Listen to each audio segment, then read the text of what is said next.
ఈరోజు ఒక అద్భుతమైనటువంటి విషయం మనందరికి ఉపయోగపడేది, సరదాగా తెలుసుకుందాం. ప్రపంచ ప్రఖ్యాతి చెందినటువంటి ఒక personality development writer how to win friends and influence people అనే ఒక పుస్తకం రాసిన డేల్ కార్నెగీ 1936లో రాసిన ఈ పుస్తకం ఇప్పటికీ ప్రపంచవ్యాప్తంగా చాలా ఆదరణ పొందుతూనే ఉంది. దానికి కారణం ఏమిటి? అందులో ఉన్నటువంటి ప్రతి మనిషికి డే టు డే లైఫ్లో ఉపయోగపడేటువంటి కొన్ని చిట్కాలు. So Dale Carnegie one of the greatest influencers, American writer and lecturer. ఆ తర్వాత రకరకాల విషయాల్లో తన దృష్టి పెట్టి చాలామందికి తన రైటింగ్ ద్వారా లిబరేషన్ ఇచ్చినవాడు. ప్రపంచానికి సంబంధించిన ఆస్పెక్ట్సే తను మాట్లాడింది. అంటే సెల్ఫ్ ఇంప్రూవ్మెంట్ కావచ్చు, ప్రకృతిలో there is no self improvement. Salesmanship కావచ్చు, ప్రకృతిలో అమ్మేది లేదు, కొనేది లేదు. కార్పొరేట్ ట్రైనింగ్ కావచ్చు, ప్రకృతిలో కార్పొరేట్స్ లేవు, అదంతా ప్రపంచానికి సంబంధించిన గొడవ. పబ్లిక్ స్పీకింగ్లోనే ప్రపంచం ఉంది. అండ్ ఇంటర్పర్సనల్ స్కిల్స్ అంటే ఒక వ్యక్తికి మరొక వ్యక్తికి ఉన్న సత్సంబంధాలు ఎట్లా మెరుగుపరచుకోవచ్చు.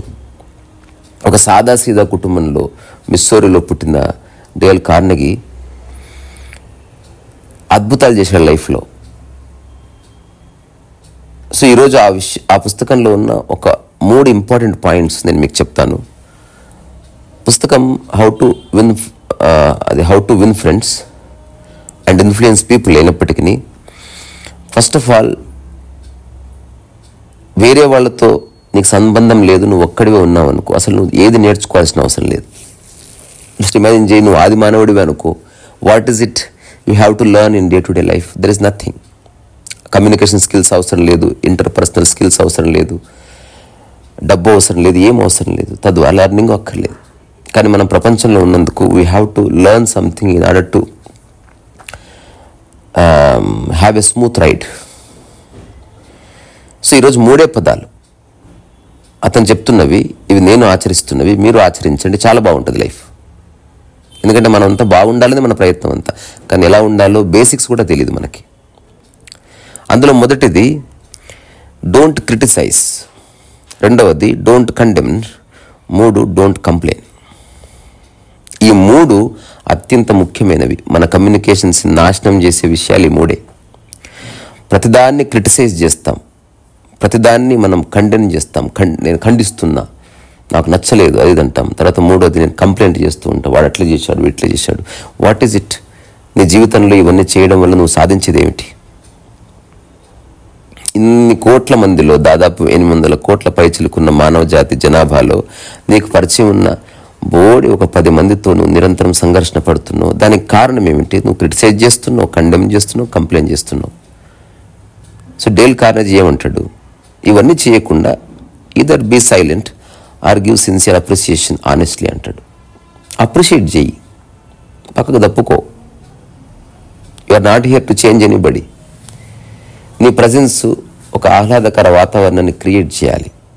నువ్వు అనుకుంటే అది మేనిఫెస్ట్ అవుతుంది. దానికి ఈ 3 మాత్రం చాలా ఇంపార్టెంట్. 3 పదాలు: don't criticize, don't condemn, complain. Don't complain అంటే మనది కరెక్టు అని అనుకోవడంతో క్రిటిసిజం స్టార్ట్ అవుతుంది. ఇప్పుడు ఎంతమంది సినిమాకి రివ్యూ ఇస్తున్నారు? What exactly they are doing by writing a review or by giving a review? They are simply criticizing the other person without having any knowledge of whatsoever. Film making సంబంధించిన ఏ తలాతోక తెలియదు. ఏ cinema దర్శకుడైనా ఇంకో దర్శకుని criticise చేస్తాడా? వాళ్ళకి తెలుసు దాంట్లో ఉన్న సాధక పథకాలు. అనుభవిస్తున్నవాడు ఎప్పుడు పక్క వ్యక్తిని కించపరచడు, బోల్డ్ స్టేట్మెంట్స్ ఇవ్వడు. ఒకవేళ సలహా ఇవ్వవలిస్తే గౌరవంగా ఇస్తాడు, ఒక సిన్సియర్ అప్రిసియేషన్ ఇస్తాడు ఆనెస్ట్గా. ఒక ఫ్రెండ్ని వదులుకోకుండా నువ్వు ఎలా చెప్పాలో తెలుసుకొని అక్కడి నుంచి మాట్లాడతాడు. కానీ మనిషి అట్లా కాదు. ఏ టాలెంట్ ఉండదు, ఏ జ్ఞానం ఉండదు, కానీ క్రిటిసిజం మాత్రం బరాబర్ చేస్తారు. విమర్శించాలంతే. అది బాగాలేదు, ఇది బాగాలేదు, అది అట్లా చేశాడు, ఇట్లా చేశాడు, ఇదే నా పెయింటింగ్ అంటే ఏదో ఒకటి అనాలి, జస్ట్ నీ ఈగో సాటిస్ఫాక్షన్ కోసం. సో ఎప్పుడు ఎవరిని క్రిటిసైజ్ చేయొద్దు. అట్లీస్ట్ ఒక సంవత్సర కాలం పాటు క్రిటిసైజే చేయొద్దు. అసలు అంత బాగానే ఉంది, నువ్వే బాగాలేవు. నువ్వెవరు అసలు క్రిటిసైజ్ చేయడానికి? నీకేం అథారిటీ ఉంది క్రిటిసైజ్ చేయడానికి? నీ పని నువ్వు చేసుకోవడానికి నువ్వు ఉన్నావు. You are not here to criticize anybody. కారణం ఏదైనా కావచ్చు, క్రిటిసైజ్ చేయ, గమ్మునుండు. రెండవది కండెమ్ చేయడం, తిరస్కరించడం. సో తిరస్కరించిందా, హంబుల్గా తిరస్కరించడం ఒక పద్ధతి ఉంది. కానీ చాలా దారుణంగా ఖండిస్తారు, దారుణంగా తిరస్కరిస్తారు. ఎవరైనా ఇన్విటేషన్ ఇచ్చారు, నువ్వు ఎలా దాన్ని తిరస్కరిస్తావు, ఎంత హంబుల్గా తిరస్కరిస్తావు. సాధన అవసరం. నువ్వు ఎక్కడికైనా వెళ్ళకపోయినప్పటికీ వాళ్ళకి నీ మీద చివుక్కుమనకుండా చూసుకోవాలి. నీకున్న కొన్ని మానవ సంబంధాలని నువ్వు నరకం చేసుకుంటే ఎట్లా? మూడవది కంప్లైంట్ చేయడం. మనకి ఏదైనా ఆఫీస్లోనో లేకపోతే ప్రభుత్వ కార్యాలయం బయట ఒక కంప్లైంట్ బాక్స్ ఉంటుంది. కంప్లైంట్ ఎప్పుడు చేయాలి? నీ యొక్క వ్యవహారానికి అడ్డం ఏదన్నా వస్తే దాన్ని కంప్లైంట్ చేయి. రోడ్డుకి అడ్డంగా చెట్టు పడ్డది, make a complaint about it, large complaint, that's fine. ఏమీ లేదు, అంత బాగానే ఉంది, but still you complaint. So కుటుంబంలో ఫ్రెండ్స్ మధ్య ఉన్నప్పుడు ఫ్రెండ్షిప్ చెడిపోవడానికి, మన కుటుంబ సభ్యులతో మన బంధువులతో సంబంధ బాంధవ్యాలు దెబ్బతినడానికి కారణం ఈ మూడే. ఇందులో ఏ డౌట్ లేదు.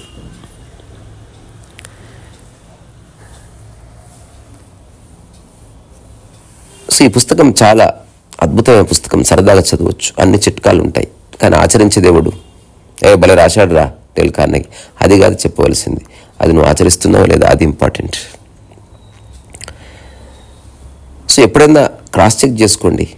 ఏదైనా ఒకరోజు ఎన్నిసార్లు క్రిటిసైజ్ చేస్తున్నావు, ఎన్నిసార్లు కండెమ్ చేస్తున్నావు, ఎన్నిసార్లు కంప్లైంట్ చేస్తున్నావు చూడు ఒకసారి. ఇదంతా నీ ఎదురుగా మనిషి ఉన్నప్పుడే కదా. నీ ఎదురుగా అసలు మనిషే లేడనుకో, అసలు మనుషులతో నీకు సంబంధాలు లేవు, నువ్వు ఎక్కడో అడవిలో ఒంటరిగా ఉన్నావంటే ఈ మూడు చేయవు. ఒక మనిషి నీ లైఫ్లోకి వస్తేనే ఈ మూడు చేసేది. So never criticize. కారణం ఏదన్నా కావచ్చు, డోంట్ క్రిటిసైజ్. రాసిపెట్టుకో గోడ మీద. ఏం సాధిస్తావు క్రిటిసైజ్ చేసి? ఎవరినో చీర కట్టుకొని వచ్చారు, ఇప్పుడు ఏదో ఒకటి చెప్పాలి, నీ జ్ఞానం అంతా బయట రుద్దాలి కదా. బాగుందని చెప్పు, ఎదుటి వ్యక్తిని సంతోషపెట్టు, ఒక మంచి మాట చెప్పి. నీకు నచ్చినట్టే అందరూ ఉండాలి అనుకోవడం పొరపాటు. నీకున్న సమయాన్ని, నీకున్న మేధస్సుని, నీకున్న శక్తిని నీ ప్రగతి కోసం మాత్రమే వాడుకో. క్రిటిసైజ్ చేయడానికి, కండెమ్ చేయడానికి, కంప్లైంట్ చేయడానికి కాదు కాదు కాదు. ఇది నేను మీకు సలహా ఇవ్వట్లే, బాగుంది ఇలా ఆచరిస్తే అని చెప్తున్నా. ఒక అనుభవ జ్ఞానంతో తీసుకుంటే తీసుకోండి, లేకపోతే లేదు. మీరు నన్ను క్రిటిసైజ్ చేయొచ్చు, నేను మిమ్మల్ని ఎప్పుడు క్రిటిసైజ్ చేయను. నాకు యూట్యూబ్లో చాలామంది కామెంట్స్ పెడతారు, చాలా గౌరవంగానే క్రిటిసైజ్ చేస్తారు. I never say no. ఎప్పుడన్నా కొందరికి మరి ఏమాత్రం సంబంధం లేదు, అర్థం పడుతున్న విషయాలు చెప్పినప్పుడు సున్నితంగా ఏదైనా జవాబిస్తాను. I don't want to lose any friend. సరే మీరు అనుకున్నట్టు నేను ఉండకపోవచ్చు, but still friendship should prevail. అది చాలా చాలా చాలా చాలా ముఖ్యం. దాని తర్వాత ఆయన చెప్పిన ఇంకొక 6 విషయాలు చెప్పి ముగిస్తాను. నిన్ను ఇష్టపడే విధంగా నువ్వు ఏం చేయొచ్చు. నేను ఇష్టపడాలి అందరూ, అది గుర్తుపెట్టుకో. పొద్దున్న నిద్రలేస్తాను, ఏం చేస్తే ఇష్టపడతారు. ఇదంతా వేరేవాడు ఉన్నందుకే అని చెప్తున్నా కాబట్టి వేరేవాడు గురించి ఇదంతా డిస్కషన్. వేరేవాడు నేను ఇష్టపడాలి. అందులో మొదటిది, ఎవరైనా ఏదైనా చెప్తున్నప్పుడు నిజంగా ఆసక్తిగా ఉన్నట్టు విను. రెండవది, ముఖం మీద చిరునవ్వు పోనీయకు. మూడవది, వ్యక్తుల పేర్లు గుర్తుపెట్టుకో. నెక్స్ట్ కలిసినప్పుడు ఫోన్ చేసినప్పుడు రావు గారు బాగున్నారా అని అను, సంతోషపడతారు. ఎవరండి, రూడ్గా మాట్లాడకు. నాలుగోది, వేరే వాళ్ళని ఏదైనా పెయింటింగ్ వేస్తున్నారు ఎంకరేజ్ చేయి. నీకు తెలియని సబ్జెక్టే, అత్తమ్మ పెయింటింగ్ వేసిన బాగుందా అంటే, నీ బొంద వేసినవులే, కలర్ అన్ని వేస్ట్ చేసినావు, ఇట్లా నేను ఆ పెయింటింగ్ వేసింది. నీకు ఏం పెయింటింగ్ గురించి తల తెలియదు, తోక తెలియదు, బట్ సలహాలు మాత్రం ఇస్తావు. అట్లాంటి వాళ్ళని నేను బొచ్చడి మందిని చూసిన. తర్వాత ఎదుటి వ్యక్తి యొక్క అభిరుచుల్ని తెలుసుకొని దానికి అనుగుణంగా ఒక గంట సేపు ఉండు. ఏమి కాదు, నీ తలకిరీటమే కింద పడిపోదు. ఎక్కడికి వెళ్ళినా మనకు నచ్చినట్టే చేయించుకొని మన ఇంటికి వచ్చినప్పుడు మనకు నచ్చిందే పెట్టి, ఇదంతా ఈగో ట్రిప్ కాదు. అన్నిటికంటే మోస్ట్ ఇంపార్టెంట్, సిన్సియర్గా నీ ఎదురు ఉన్న వ్యక్తి నీ లైఫ్లో చాలా ఇంపార్టెంట్ అని నువ్వు సంకేతాలు ఇవ్వాలి. అప్పుడప్పుడు సలహా వెళ్ళాడు, ఉపయోగపడకపోయినా వాళ్ళకు ఒక ఇంపార్టెన్స్. ఒక ఇంట్లో పెద్ద ఆవిడ ఉంది, నేను ఒక చిన్న ఆలోచనలో ఉందని ఏదైనా సలహా ఇవ్వు నాయనమ్మ అని అడుగు. అది పాటిస్తావో పాటించవో సిన్సియర్గా విను. వాళ్ళకు ఇర్రెలవెంట్ పీపుల్గా నువ్వు భావించొద్దు. చాలామంది ఇంట్లో ముసలి వాళ్ళని ఇర్రెలవెంట్ కూరలో కరివేపాకు లాగా ట్రీట్ చేస్తారు. No, they have their own importance and significance. అది నువ్వు నీ ఆచరణలో ఎక్స్ప్రెస్ చేయి. సో ఈ పుస్తకం గురించి ఎలాబొరేట్గా ఒక వ్యాఖ్య చేసుకుందాం భవిష్యత్తులో. సరదాగా దాని సమ్మరీ కానీ లేకపోతే దాని బ్రీఫ్ కానీ ఇంటర్నెట్లో ఉంటుంది, చదవండి ఒకసారి. లేదా ఆన్లైన్లో బుక్ కొనుక్కొని దాన్ని తెలుగులో కూడా ఎవరో ట్రాన్స్లేట్ చేసినట్టున్నారు. How to win friends and influence people. So ఇది జనాలతో ఉన్నప్పుడు ఇదంతా. అసలు నువ్వు ఎవరితో ఏ సంబంధం లేదు అని అనుకుంటే ఇవేవి అక్కర్లే. సంబంధం ఉంది, అనివార్యంగా సంబంధాలు ఏర్పడతాయి. కూరగాయల షాప్ ఓడితోటి, మన ఇంటి ఓనర్ తోటి. ఇప్పుడు మేమే ఉన్నాం, మా ఇంటి ఓనర్ ఉన్నారు, గేట్ వేయాలని ఒకసారి ఏదో అన్నాడు, సరే అని చెప్పి వచ్చేసాను. నిజంగా నేను గేటు ఇప్పుడు వేస్తాను, అది ఎవరో ఓపెన్ చేస్తే వాళ్ళు అనుకున్నారు మేము ఓపెన్ చేశామని. ఇప్పుడు ఏం చేస్తావు, ప్రూవ్ చేస్తావా? సరే ఓకే సార్, అలాగే మీరైనా నేనైనా ఎవరైనా గేట్ వేయాలి, ఎవరు ఓపెన్ చేసినప్పటికీ తెరుచుంటే నేను వేస్తాను, నాకే అభ్యంతరం లేదని చెప్పాను. సమస్య పోయింది. ప్రతిదాన్ని సమస్యగా మార్చుకుంటే ఎట్లా? So don't turn life into a chaos. Dale Carnegie ఏ దేశం వాడు, అమెరికా వాడు, ఎందుకు బుక్ రాశాడు? ప్రపంచ ప్రజలందరూ హ్యాపీగా ఉండాలని కోరుకున్న ఒక సంకల్పమే అట్లా రాసేలా చేసింది. He realized what is the most important thing in life, happiness. రెండోది, ఇంటూ ద వైల్డ్ అనే సినిమాలో లాస్ట్కి ఉంటుంది, there is happiness but only when it is shared అని అంటాడు. సో నీ ఆనందాన్ని పంచుకోవడానికి మనుషులు కావాలి. నువ్వు డ్రెస్ మంచిగా వేసుకుంటే చూసేయడానికి మనుషులు కావాలి.